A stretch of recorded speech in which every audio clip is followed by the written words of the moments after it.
अस्सलामुअलैकुम वरहमतुल्लाहि वबरकातुहू। आप सभी लोगों को जुम्मा मुबारक। तो आज है जुम्मे का दिन, तो यहाँ मैं पढ़ रही थी नमाज और नमाज से लगभग मैं फ़ारिग हो चुकी थी। अब बस मांग रही हूँ मैं दुआ अपने अल्लाह से। तो जी फिर अब हम निकल गए थे नमाज से फ़ारिग होने के बाद गाँव के लिए, जो कि मैंने आज हस्बैंड से कहा था सुबह में कि आज मुझे गाँव लेकर चलना, क्योंकि यहाँ पर सिर्फ मैं एक ही बार गई थी। अब मैं दूसरी बार जा रही हूँ, जब से मेरी शादी हुई है इस वाले गाँव में दूसरी बार जा रही थी मैं। तो मैंने हस्बैंड से सुबह में कहा था, खैर वो मान गए थे, तो अब हम निकल चुके थे गाँव के लिए। लगभग ये हमने कहा था कि हम 3 बजे निकल जाएंगे, लेकिन निकलते निकलते हमें 3:30 ही बज गए, क्योंकि हस्बैंड को भी आज जुमे के दिन काफ़ी काम रहते हैं, क्योंकि उनका ऑफ होता है। तो उनको अपने सारे काम निपटाए उन्होंने, उधर मैंने अपने सारे काम निपटाए घर वगैरह के, फिर हम निकल गए थे। तो लगभग ये 3:30 बजे का टाइम था। तो अभी हम थे रास्ते में, और रास्ते में आज दूसरे रास्ते से लेकर जा रहे थे। मुझे नहीं पता कौन कौन से रास्ते हैं गाँव में जाने के, तो हस्बैंड दूसरे रास्ते से लेकर जा रहे थे। वो मुझे बता भी रहे थे कि ये चीज़ें खैर मुझे अब याद नहीं कि कौन सी क्या चीज़ थी खैर वो। तो खैर हम जो थे वो रवां दवां थे अपनी मंजिल की तरफ, और मंजिल की तरफ बढ़ते ही चले जा रहे थे हम लोग। तो बड़ा अच्छा लग रहा था। खैर मतलब अभी ठंड है, अभी ये थोड़ी कि ठंड चली गई है। तो ये यहाँ पर ये पड़ा था, तालाब कहें इसको क्या कहें, यहाँ पर धोबी जो थे वो कपड़े भी धो रहे थे। तो मैं अपने हस्बैंड से पूछने लगी कि यहाँ पर फ़िश होंगी इसमें, तो वो कहने लगे हाँ ज़रूर होंगी इसमें, फ़िश भी थी इसमें। खैर हम उतरे तो नहीं, बस ये बैठे हुए बहुत हल्की स्पीड में चला रहे थे हस्बैंड, कि मतलब कि उनको पता था कि मैं वीडियो बना रही हूँ और घूमने के लिए आए हम लोग। तो बस ये बैठे हुए हम लोग देखते हुए जा रहे थे वीडियो, कुछ कुछ जो हमें अच्छे लग रहे थे। वैसे सभी नज़ारे अच्छे थे। तो ये कहीं पर हरियाली थी, कहीं पर थोड़ा मतलब सूखा-सूखा सा भी था। यहाँ पर हम रुक गए थे, क्योंकि यहाँ पर रेलवे ट्रैक था, तो यहाँ पर ट्रेन का इंतज़ार कर रहे थे, ट्रेन आने वाली थी। तो आज मेरे जो बच्चे थे बहुत करीब से ट्रेन को देखेंगे, और मेरे बेटे ने तो अब तक बेटा तो साहब तो बैठे ही नहीं है अभी तक। बेटी तो बैठ भी गई, लेकिन बहुत छोटी थी वो, उसको याद नहीं है। तो बच्चों को मेरा बड़ा शौक है कि हम ट्रेन में बैठे हैं। खैर अभी कहीं जाना ऐसा नहीं हुआ है कि हम ट्रेन में बैठें। तो यहाँ ट्रेन आ चुकी थी। ये ट्रेन कौन सी थी, पैसेंजर नहीं थी, ये थी मालगाड़ी जिसमें माल जाता है। खैर थी बहुत लंबी, ये तो मैंने फास्ट करके करा है, तो ये ज़रा जल्दी हो गया, नहीं तो ये बहुत लंबी ट्रेन थी, काफ़ी देर तक ये चलती रही थी। खैर अब ये जो था गेट जो था खुल गया था। अब हम जो है फिर से हम रवां दवां हो जाएंगे अपनी मंजिल की तरफ। तो यहाँ पर चल दिए हम। अच्छा ये लंबे लंबे मुझे दिख रहे थे, मैं अपने हस्बैंड से कही थी कि ये गन्ने वगैरह हैं, तो बोले नहीं ये गन्ने नहीं है, ये पेड़ ही है। यहाँ पर मैंगो के बाग भी पड़ रहे थे यहाँ पर। तो बड़ा अच्छा लग रहा था, दिल चाह रहा था कि जाऊँ मैं यहाँ पर घूमूं फिरूं। तो खैर हस्बैंड ने नहीं, ना तो रोकी उन्होंने, कहा बोले अच्छा नहीं लगता है किसी के भी बाग में ऐसे घुस जाना बिना इजाज़त, अच्छा नहीं लगता है। तो फिर ये बड़ा, अब हम आ गए थे गाँव में। तो यहाँ पर ये गाँव में ये पड़ा था बाज़ार है ये गाँव का। तो फिर हम आ गए अपनी ज़मीन पर। तो यहाँ पर ये छोटे छोटे पेड़ आप लोग देख रहे होंगे। तो मैं ये हस्बैंड से पूछ रही थी ये क्या चीज़ है, काय के पेड़ है। मुझे तो पपीते के लग रहे थे, तो हस्बैंड बोले नहीं ये पपीता नहीं है, ये भांग है। तो खैर हमारी तो ज़मीन पर ये लगा हुआ है, ये पतले पतले लंबे लंबे पेड़ लगवाए हैं हमारे हस्बैंड ने अपनी बीवी की तरह। जैसे उनकी बीवी पतली सी और लंबी सी है, ऐसी उन्होंने पेड़ लगवा लिए हैं। तो ये पेड़ है शायद पॉपुलर कह रहे थे, हमारे हस्बैंड बता रहे थे। तो ये आप अपनी ज़मीन सब बता रहे हैं मुझे कि ये यहाँ से यहाँ तक है, तो खाली इन्होंने ज़मीन पर यही लगवाया है अपनी पूरी ज़मीन पर। खैर कहने को तो पहले हमारा बाग भी था, खैर अब नहीं रहा वो। तो अब तो खैर ये खाली है कि ये ज़मीन ही रह गई जिस पर इन्होंने ये पेड़ लगवा दिए हैं। और पता नहीं कहाँ-कहाँ के पेड़ थे। और ये एक खजूर का पेड़ मुझे नज़र आया। खजूर के यहाँ पे कई पेड़ थे, तो ये मैं हस्बैंड से पूछ रही थी खजूर का ही तो पेड़ है, तो वो बोले हाँ ये खजूर का पेड़ है। तो मैंने इसको भी रिकॉर्ड कर लिया आप लोगों के लिए। अच्छा कहीं वही, कहीं हरियाली थी, कहीं सूखा था, क्योंकि पतझड़ भी हो रहा है ना। अच्छा हमारे जो पेड़ है ना ये सारे बस ऐसा लग रहा है बस खाली डंडे खड़े हुए हैं, इसमें ना कोई पत्ता है ना कुछ है। तो ये सब पतझड़ हो गया है, तो ये सारे पत्ते इसके गिर चुके हैं। अब फिर से नए पत्ते आएंगे इसमें, तो होगा। और ये मैं खूब घूमती फिर रही हूँ, कभी इधर कभी उधर कभी उधर। अब मैं इधर जा रही थी ना, यहाँ पर खूब आगे को मैं जा रही हूँ खूब मज़े लेकर। तो अब मेरे हस्बैंड ने मुझे रोक दिया, बोले इसके आगे मत जाना।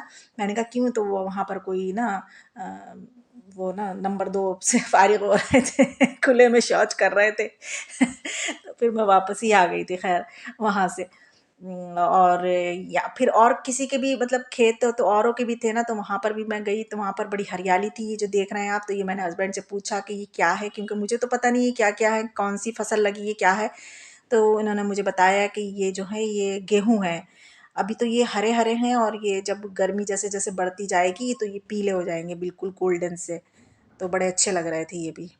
और अब जो था हमारा वापसी का टाइम आ चुका था, काफ़ी देर लग गई हमें यहाँ पर। हम अब मैंने टाइम तो नहीं देखा लेकिन काफ़ी देर रुके थे हम लोग यहाँ पर। तो ये अब सब मैं देख रही हूँ, कह रही हूँ कितनी बड़ी बड़ी माशाल्लाह से किस किस की पता नहीं ज़मीन है। माशाल्लाह माशाल्लाह बहुत अच्छी लग रही थी, बहुत ही अच्छी लग रही थी। हरी हरी हर तरफ, बस ज़मीन जहाँ ख़त्म हो रही थी फिर वहाँ से आसमान शुरू हो रहा था। खैर अब हमने वापसी कर ली है और यहाँ पर ये बाज़ार है गाँव का, तो ये देखा। फिर हम यहाँ सब्ज़ी लेने के लिए रुक गए। हस्बैंड बोले चलो जब आई हो तो यहाँ से ताज़ा ताज़ा सब्ज़ी ले लो। तो आज हम सब्ज़ी लेने के भी रुक गए। अब मैं यहाँ पर बस ये करवा रही हूँ। मैं इनसे चाचा से कह रही थी कि मुझे ना अच्छी सी ज़रा गोरी गोरी सी ज़रा गोभी निकाल दिए। तो उन्होंने खैर मुझे गोभी तोल दी। मैंने कहा बस एक ही काफ़ी है। और यहाँ से हमने ली मटर और टमाटर वगैरह, बहुत सारी चीज़ें ली। खैर अच्छा ये था कि हम एक से ले रहे थे तो दूसरा मुंह देख रहा था, दूसरे से ले रहे थे तीसरा। तो फिर मैंने ये करा, थोड़ी थोड़ी चीज़ें मैंने 2-3 दुकानदारों से मैंने ले ली थी। यहाँ पर पूरे में खुला हुआ ऐसा लगा हुआ था। और हस्बैंड जो थे यहाँ पर कहीं चले गए थे, पता नहीं क्या करने गए थे, मैं आपको आगे दिखाऊंगी। तो यहाँ मैं सब्ज़ी करवा रही हूँ और वो चले गए थे एक जगह। तो वो क्या लेने गए थे, वो लेने गए थे पकौड़ियाँ। यहाँ पकौड़ियाँ भी बन रही थी। तो वो पकौड़ी लेकर आए, पेपर में रखवा के उन्होंने दी। हरी मिर्च और मूली, हरी मिर्च और मूली तो ऐसी फेंकी हमने, हरी मिर्च कौन खाता। तो बस ये पकौड़ियाँ जो थी ये खा ली थी हमने। खैर अच्छी थी। छोटी सी जगह पर ये चीज़ें अच्छी लगती हैं। और सब बस सब जगह मिट्टी मिट्टी थी, धूली धूल थी और कुछ नहीं था। बस ये जो बस ज़मीनों में इन्होंने ये करके दुकानें लगा ली थी, अच्छी लग रही थी। वैसे धूप में सब बैठे हुए थे, बड़ा अच्छा लग रहा था ये बाज़ार। मुझे बहुत अच्छा लगा। यहाँ पर हमने पकौड़ी खाई, हमारे हाथ गंदे हो गए चटनी से। तो फिर मैंने एक भाई से, मैं आगे जाकर कहूँगी यहाँ पर। अच्छा हस्बैंड यहाँ पर चले गए थे जो इस बाज़ार के ऑनर थे, उनसे बातचीत करने। तो वो कह भी रहे थे चलिए घर चलिए चाय वाय पीना। तो मैंने मना कर दिया था इनसे कि मैं किसी के घर वर नहीं जाऊँगी, बस हम वहीं से घूम घाम कर हम आ जाएंगे। अब मैं फिर आगे बढ़ी, मैंने कहा देखती हूँ और क्या क्या है सबके पास। सब यही सब्जियाँ या और भी कुछ है। तो यहाँ पर मुझे दिखा पालक। ये पालक बड़ा अच्छा लगा मुझे, साफ़ सुथरा था बिल्कुल। तो मैंने इन भैया से कहा कि आप क्या किलो दे रहे हैं। इन्होंने कहा 10 रुपये किलो। मैंने कहा चले 1 किलो ज़रा बांध दें। तो इन्होंने 1 किलो मुझे पालक कर दिया था। और इन्हीं भैया से मैंने कहा कि मेरे हाथ गंदे हो गए और यहाँ पे तो कोई पानी नज़र नहीं आ रहा हाथ धोने के लिए। तो इनके पास एक बॉटल रखी हुई थी पानी भरी हुई, तो इन्होंने मेरे हाथ भी धुलवा दिए थे। अल्लाह इनको इनकी इसकी जज़ा दे। तो यहाँ हमने खूब सारा पालक भी ले लिया था 1 किलो। और ये करके यहाँ पर भी इनके पास ये बड़ी अच्छी गोभियाँ रखी हुई थी। और फिर कहाँ गए, हाँ यहीं पर टहल रही थी। फिर यहाँ पर एक जगह और मेरा बेटा जो था ये पॉलीथीन उठा उठा के इकट्ठे कर रहा था। फिर दूसरी तरफ मुझे ये शकरकंदी दिखाई दी। तो मैंने इनसे चाचा से कहा कि चाचा आप मुझे दे दिए शकरकंदी, क्या किलो दे रहे हैं। तो इन्होंने 30 रुपये को बताई। तो मैंने कहा मैंने 1 किलो तो नहीं ली, बस मैंने आधा किलो ही ले ली, क्योंकि बस ज़्यादा ही मैं ही शौक करती हूँ, कोई बच्चे और को तो इतना शौक है नहीं। तो जब मैंने ले ली तो अब हस्बैंड मुझसे कह रहे हैं कि इसकी ना खीर बना लेना, तुम बड़ी अच्छी बनाती हो शकरकंदी की खीर, तो खीर बना लेना इसकी। अब देखती हूँ मैं कि मैं क्या रहता है, अब मैं खीर बनाती हूँ या ऐसे ही मैं खा लेती हूँ, मतलब बॉईल करके। तो ये तो खैर बात की बात है। फिर ये सब करा हमने। अब ये था कि हम इन चीज़ों को रखें कहाँ पर, पॉलीथीन इतनी ज़्यादा हो गई थी।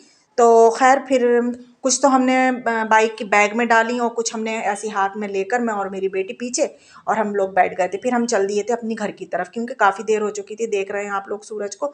तो मुझे बस ये था कि मेरी नमाज, मतलब असर की नमाज नहीं निकल जाए। तो खैर अब बढ़ते चले जा रहे थे यही अपने घर की तरफ। तो यहाँ पर अब रास्ते में हमें ये जो दिखे ना, आगे मुझे ना उपले दिखाई दी। तो मैं बच्चों से कहने लगी ये उपले होते हैं। तो अब बच्चे को बड़ा वो हो रहा था कि काय के बनते हैं मम्मू, काय के बनते हैं ये, वो तो समझ रहे थे मिट्टी के हैं। मैंने कहा नहीं ये बनते हैं जो भैंस होती है उसके पॉटी के बनते हैं ये। तो बच्चों को बड़ी घिन आ रही थी कि पॉटी के बनते हैं ये। खैर यहाँ से हम आगे ही बढ़ रहे थे। तो खैर हमारे साथ हुआ एक हादसा, मतलब अल्लाह ने हमें बचाया। अल्लाह जो करता है वो बेहतर ही करता है। अल्लाह के मतलब मर्ज़ी नहीं थी कि हम आगे बढ़ें। तो यहाँ पर हमारे साथ हुआ एक हादसा कि हम जा ही रहे थे कि एकदम से बस पट से आवाज़ आती है और हमारी बाइक जो है वो बंद हो जाती है। हुआ ये कि हमारे ना बाइक में ना पंक्चर हो गया। पंक्चर क्या, पंक्चर ही कहते हैं ना उसको। अब खैर मैं आपको बताऊंगी कि ख़ास कहाँ पर हुआ था। अभी तो यहाँ से हम जा रहे हैं, ये ठेला है, यहाँ पर आकर हम लोग खड़े हो गए थे। यहाँ पर हमारा पंक्चर हो चुका था। तो ठेले वाले भाई ने ही कहा था हमसे कि इधर ये है मैकेनिक हैं, आप इनसे करवा लिए। तो खैर मैंने ये थोड़ा बहुत इनके भी, मैंने कहा लाओ इनके ठेले का भी ज़रा मैं नज़ारा ले लेती हूँ, अच्छा लग रहा है इनके फ्रूट्स रखे हुए। तो फिर यहाँ पर फिर हस्बैंड ले आए थे हमें जहाँ पर वो मैकेनिक जो होते हैं उसके। तो यहाँ पर ये मिठाई की दुकान भी थी, मैंने इनको भी कैप्चर करा। फिर हम यहाँ लोग यहाँ पर बैठ गए थे। हस्बैंड जो थे उनको दिखा रहे थे, वो जो हैं बाइक वाले ये चाचा जो हैं इनको। तो ये देख रहे थे, इन्होंने सब देखा तो इसमें काफ़ी बड़ा वो हो गया था, सुराख सा। तो हस्बैंड ने कहा भी कि कुछ करा दी, तो वो बोले नहीं टायर ही बदला जाएगा ये। तो फिर यहाँ पर काफ़ी हमें देर लग गई थी। तो हस्बैंड कह भी रहे थे कि मतलब यही कि देर में देर हो रही है, तो मैं उनसे भी यही कह रही थी कि इसमें भी अल्लाह की कोई बेहतरी होगी, जो अल्लाह पाक ने हमें आगे नहीं बढ़ने दिया, यहीं के यहीं हमें रोक दिया, तो इसमें भी अल्लाह की कोई ना कोई बेहतरी होगी। तो यहाँ पर हमें लगभग 25 से 30 मिनट तो लग ही गए होंगे, यहाँ पर हमें अच्छा खासी देर लगी, क्योंकि इन्होंने पूरा ये सब करा और ये टायर वायर बदला, सब काफ़ी देर लगती है। तो ये सब करा हमने। अच्छा हम यहाँ पर बैठ गए थे, तो मैंने कहा मैं क्या करूँ यहाँ पर बैठकर, तो मैंने कहा लाए मैं इनकी भी थोड़ी बहुत वीडियो बना लेती हूँ। और इधर ये लोहार साहब थे, तो ये भी कुछ कर रहे थे, अपने अपने सब अपने अपने कामों में लगे हुए थे। किसी का कोई काम है, किसी का कोई काम है, सब अल्लाह पाक सबकी जायज़ रोज़ियों में बरकत करे, तरक्की दे सबकी रोज़ियों में। तो यहाँ पर यही कर रहे थे, तो मैंने इनको भी थोड़ी बहुत इनकी भी वीडियो बना ली। यहाँ पर कढ़ाई वगैरह भी रखी हुई थी, बनाते हैं शायद, तो ये सब हो रहा था। अच्छा मेरी बेटी कह भी रही थी कि मम्मू आप कहाँ किस किस की वीडियो बना रही हैं, मत बनाइए मत करिए। मैंने कहा नहीं बनाने दो बेटे, मुझे करने दो। अच्छा यहाँ बैठे बैठे, यहाँ पर क्या हम गाँव में ही थे, तो हमें प्यास लग रही थी। तो अब यहाँ पे इतनी प्यास लग रही थी, इतनी प्यास लग रही थी, तो मैंने हस्बैंड से कहा कि मुझे तो बहुत ज़्यादा प्यास लग रही है। तो खैर वो पानी की बॉटल ले आए थे, कि वो बराबर में जो मिठाई की शॉप थी ना, वहाँ से लेकर आ गए थे। खैर फिर हम लोगों ने बैठकर पानी पिया। पहले मैंने सबसे छोटे से शुरुआत करी, मैंने सबसे पहले बेटे को पिलाया। मैंने कहा सबसे छोटे ये हैं, पहले इनको बैठाल कर पिलाओ। पहले उन्होंने पिया, फिर बेटी ने पिया और फिर मैंने पिया। अच्छा मुझे ना ये बॉटल के बाद नज़र आया कि एक हैंड पंप भी था, तो मैंने सोचा कि बेकार में मैंने बॉटल मंगाई, अगर मुझे पहले से ये दिख जाता हैंड पंप तो हम इसी से पी लेते ठंडा ठंडा पानी निकाल कर। ये है देखिए वो हैंड पंप, ये दिख रहा है आप लोगों को, लटक रहा है, ये है वो हैंड पंप। कैसा लगा मेरा मजाक? खैर अब हम घर आ गए, तो अब यहाँ आकर सबसे पहले मैंने बनाई चाय, बुरका उरका बदला, सब मुँह हाथ वो धोया, फिर चाय बनाई। तो अब क्योंकि चाय की भी तलब सी हो रही थी, तो मैं पहले चाय बनाई, फिर हो गई थी मगरिब की अजान भी, फिर हम लोगों ने नमाज़ पढ़ी इसके बाद। फिर उसके बाद ये सब्ज़ी वगैरह मैं लेकर आई थी, तो इनको भी खोल कर रखना था। मैंने कहा नहीं तो ख़राब हो जाएंगी पॉलीथीन में डले डले, तो मैं बास्केट में करके ऐसे रख देती हूँ। तो सब्ज़ी में मैंने क्या क्या लिया वो मैं अब आपको यहाँ पर दिखाऊंगी क्या क्या लिया था मैंने। ये ली थी पहले मैंने मटर अभी भी लेकर आए थे हस्बैंड। वो ये है ना कि अब सीज़न जा रहा है, तो ये अच्छा है कि रमज़ान आ रहा है, तो मैं इनको फ्रीज़र में रख लूँगी, फ्रीज़ कर लूँगी इनको मैं। तो ये मटर ली थी 1 किलो, और ये गोभी ली थी, जो मैंने आपको कहा भी था मैंने उन चचा से कि मुझे चचा अच्छी सी गोभी देना, ज़रा गोरी गोरी सी। तो उन्होंने गोरी गोरी तो दी मुझे गोभी, लेकिन उसमें इधर को दाग हैं, थोड़े बहुत दाग हैं। तो खैर कोई बात नहीं। ये गोभी ली थी, और क्या लिया था, और लिए थे हाँ टमाटर। तो वहाँ पर ग्रीन और रेड दोनों तरह के टमाटर थे, तो मैंने उनसे कहा था भाई से कि भाई ज़रा रेड रेड से टमाटर देना अच्छे। तो उन्होंने मुझे खैर रेड रेड टमाटर निकाल कर दे दिए थे। लेकिन यहाँ मैंने आकर क्या देखा कि एक टमाटर में जो था सुराख था, यहाँ पर मुझे लगता है इसके अंदर हल्लू बाप बैठा हुआ है। तो खैर इसके बाद फिर हाँ ये शकरकंदी है, शकरकंदी भी निकाल कर मैं रख दूँगी अभी तो फ़िलहाल। और मूली ली थी हस्बैंड ने अपने लिए, वही शौक़ से खाते हैं, ना तो मैं खाती हूँ ना बच्चे खाते हैं, हमें तो अच्छी नहीं लगती। हमने मूली के पराठे ही बनाए थे, तो हमें कोई ज़्यादा ख़ास नहीं लगे थे। तो ये मूली है, और ये हरा धनिया है, और पालक है। तो हरा धनिया और पालक को मैं पॉलीथीन में करके फ्रिज में ही रख दूँगी। तो ये तो फिर कल को देखूँगी मैं, दूसरे दिन निकाल कर इसको बीन कर काट कर, और इसको मैं फिर से फ्रिज में रख दूँगी। ये पपाया भी है। तो बस यही थी मेरी गाँव की शॉपिंग। ये मैंने शॉपिंग करी थी, और ये छोटा सा ब्लॉग था। अगर आप लोगों को अच्छा लगा है तो प्लीज़ मेरे ब्लॉग को लाइक ज़रूर करना, और कमेंट्स में बताना कि आज का आपको मेरा ब्लॉग कैसा लगा। चलती हूँ फिर मैं, मुझे रखना दुआओं में याद, मैं रखूँगी आपको अपनी दुआओं में याद। चलती हूँ मैं, अल्लाह हाफिज़।